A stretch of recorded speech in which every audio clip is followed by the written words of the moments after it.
Hello and welcome back to my channel. It is Thrawn's Revenge here with another mock video. This one's going to be a little bit of a shorter one to keep you guys entertained between my studio videos. I will have another studio video coming up at some point soon.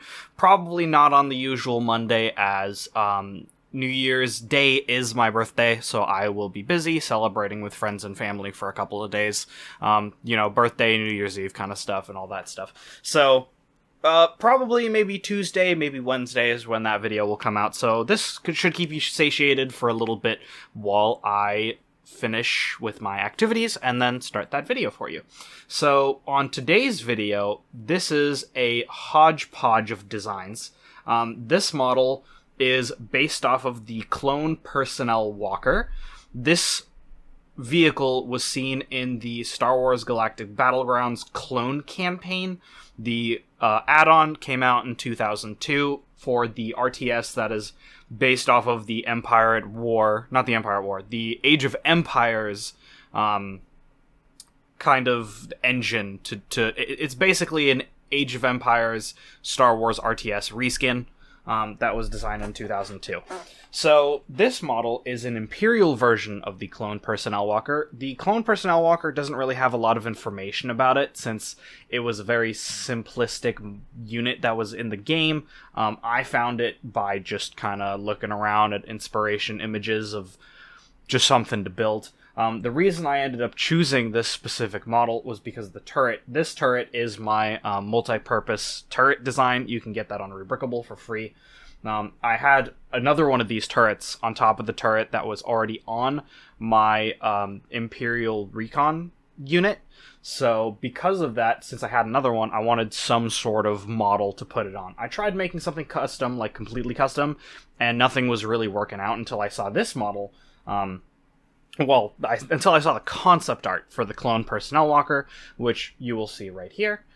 So from that concept art, there were a couple of problems. First off, there is no way a clone is fitting in that vehicle.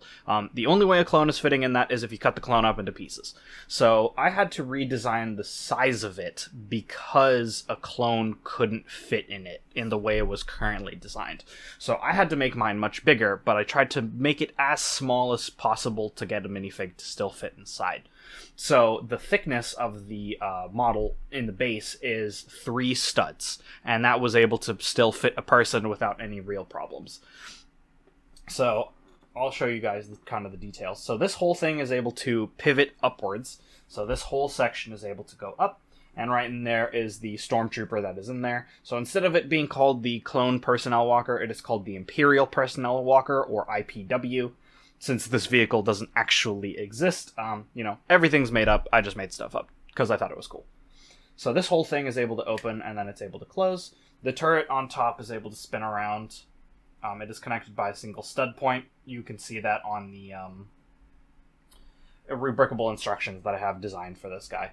So this model was built in kind of like a one-night kind of deal and slowly modified over time. The legs are able to move. They are on bars. So this whole thing is able to rotate like so. And then these are able to pivot because they're on ratchet joints. It has sometimes trouble standing when you position the legs in a weird way. There is no instructions for this, so sorry about that. It's kind of a complicated model, and it's really finicky, so I never ended up making instructions for it. On top of the fact that the back of the model uses a piece that I actually destroyed a long time ago. So the harness piece that usually has 2 of them, I cut mine a long time ago because I thought it'd be very useful as like cabling.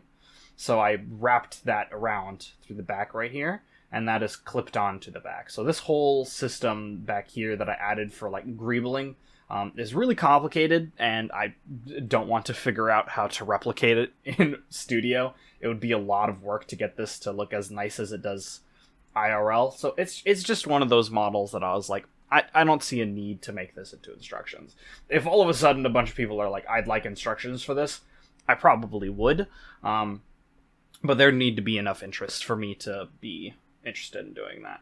So that's kind of all for this model. I know it's kind of a short video. I just wanted to give y'all something to look at some LEGO stuff other than the digital stuff that I'll be talking about. The next studio video is going to be about how I build in studio, so I'll be showing you some tips and tricks that I use. A lot of Googling, a lot of reference images. I'm all about reference images. I always find it very important to, have the image of the model you're working on right next to you as you're building, which is kind of how this guy came to about as well, as, I looked at the reference images and found what I felt worked the best.